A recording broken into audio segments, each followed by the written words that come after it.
Um certo dia, dia 11 de dezembro, eu estava tomando café com a minha filha quando o meu telefone tocou.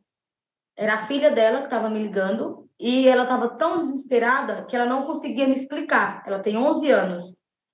E ela estava tão desesperada que ela não conseguia falar direito. Até que alguém pegou o telefone dela e falou assim: Jéssica, Ângela se matou.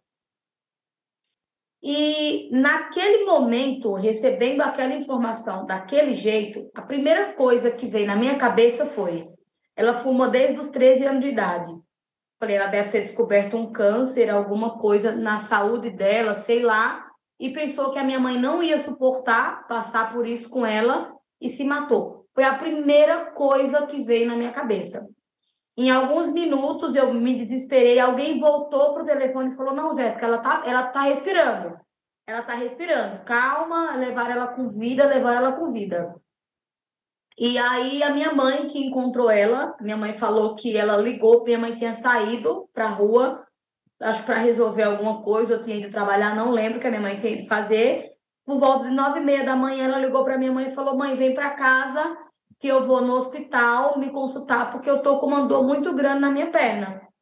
E aí a minha mãe demorou um pouco, mas subiu. Quando a minha mãe chegou em casa, entrou, a filha dela estava dormindo ainda no sofá, e a minha mãe não encontrou ela. E a casa da minha mãe dá sentido para uma rua, porém tem fundo com uma outra casa que a minha mãe tem alugada, na qual a minha mãe tinha um bazar nessa casa. Quando a minha mãe passa para ir para casa, ela passa na frente dessa primeira casa e ela viu que a janela estava aberta. Ela foi na minha casa, entrou, não encontrou ela, chamou na rua, ela não respondeu. Minha mãe deu a volta e foi lá. E a minha mãe relata que quando ela chegou na porta, ela falou que era como se ela não conseguia entrar. E aí ela foi entrando e chamando e nada. Quando ela chegou na cozinha, ela estava dependurada numa madeira que segurava a caixa d'água, numa altura quase 1,10 m, 1,20 m, mais ou menos, que ela subiu numa pia bem alta para poder amarrar a corda. Só que a minha mãe relata que o cabelo dela enrolou na corda e ficou todo preso. E a minha mãe não reconheceu ela. Minha mãe falou que na hora que abriu a porta da cozinha, que olhou, só viu a pessoa pendurada. E ela voltou para a rua, assustada, chamando para as pessoas socorrer, que tinha alguém pendurado. E aí, quando as pessoas entraram, que puxaram, tiraram da corda, desamarraram, o filho dela entrou e soltou ela, correu com ela na rua, nos braços, para tentar levar para o hospital. E aí relataram que ela ainda estava respirando. Mas eu acredito que foi o ar que ficou preso quando ela desceu, quando soltaram a corda, o ar voltou, sei lá, não entendo bem o que aconteceu.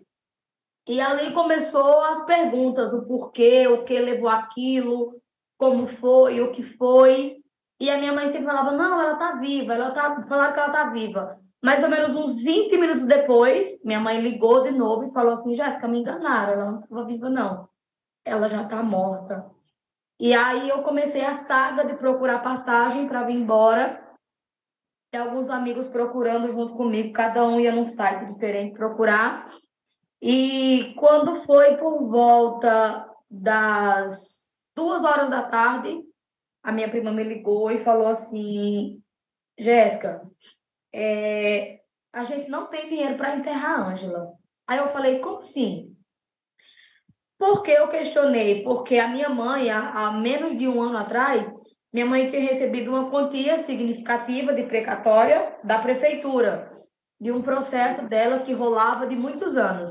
E minha mãe chegou a gastar muito pouco desse dinheiro. Minha mãe comprou um carro, que era do meu irmão, no valor de 13 mil reais, usou uma quantia avaliada em 15 mil reais para reformar a casa, e o resto a minha mãe colocou no banco, que ficava aos poderes dela, nessa conta, ela que movimentava, minha irmã. E eu falei: "Não, a minha mãe tem dinheiro, minha mãe tem o dinheiro no banco." "Não, não tem." Aí eu falei: "Poxa", e não veio nada na cabeça. Aí minha prima falou assim: "Jéssica, a gente também não tem mais o terreno do cemitério." Eu falei, mas como assim? Ela falou, tem 1 ano e 6 meses que a Ângela não pagava o cemitério e tem 3 anos, não, 1 ano e 6 meses que não pagava a funerária e 3 anos que não paga o cemitério. A gente não tem dinheiro, não tem plano funerário e não tem mais o túmulo. E aquilo começou a me dar um desespero, me dar um desengano e o porquê, e aonde estava o dinheiro. E aí ela falou assim, não, faz o seguinte, vem, quando você chegar aqui, a gente conversa. Consegui minha passagem para o dia seguinte, 6 horas da manhã. Cheguei aqui por volta de 11 horas, mais ou menos, 10 horas, mais ou menos. E aí, quando a gente chega, passa pelo aquele momento de ver a situação, de não acreditar, parece que dá um choque. E eu lembro que a casa estava lotada de gente e eu entrei. Quando eu entrei, eu abri a torneira da pia. Aí a minha mãe falou assim, não tem água. Falei, não tem água? Ela falou, não, não tem água, tá sem água. E aí eu fui e abri o armário. Quando eu abri o armário, eu vi que em cima da pia tinha uma sacola com 2 pacotes de arroz e um pacote de feijão. E aí a minha prima falou assim, essa sacola foi Sandra que trouxe, guarda no armário. Aí eu peguei a sacola para colocar no armário. Quando eu abri o armário estava vazio, não tinha nada, absolutamente nada. E aí começa a vir na sua cabeça as perguntas de o que está acontecendo. E aí a minha prima falou assim, vamos lá em casa, eu quero conversar com você. Eu falei, vamos. E a gente saiu, ela pegou o telefone dela. Quando ela chegou lá, ela desbloqueou, pediu para a filha dela desbloquear, que era a filha da Ângela, desbloquear, e me entregou o telefone para me olhar. Ela falou assim, abre o banco da sua mãe da Caixa. Aí eu abri a mesma senha que desbloqueou o celular, é a senha que dá acesso aos bancos. Quando eu desbloqueei, eu vi uma enxurrada de transferências para uma conta dela da Nubank. 5 mil, 3 mil, 10 mil, 8 mil, 1.000, 100, 50 mil, vários. O dinheiro da minha mãe todo que estava naquela conta, ela transferiu para essa conta da Nubank. Aí minha prima falou, abre uma conta do Itaú que tem aí. Abri uma conta do Itaú, minha mãe tinha lá um saldo devedor de 9 mil reais de um cartão de crédito. E aí eu vi que tinha vários bancos, C6, IT, não sei o quê, tem um aplicativo que faz empréstimo, saque de FGTS, ou seja, vários dinheiros no nome da minha mãe, cartão de crédito, empréstimo, um monte de coisa. E aí, nada da gente descobrir de onde para onde estava indo o dinheiro. Só vi que tinha sido transferido muito dinheiro para aquela conta dela lá no bank. No dia seguinte, a gente foi fuçando. Ela excluiu, né, tudo que tinha no telefone dela. Ela apagou as coisas do telefone dela. E aí eu pedi para um amigo dela resetar.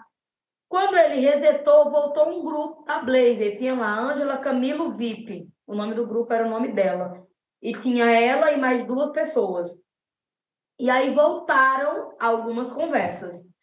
Conversas, acho que de outubro, agosto, setembro. Não voltou tudo, voltou algumas.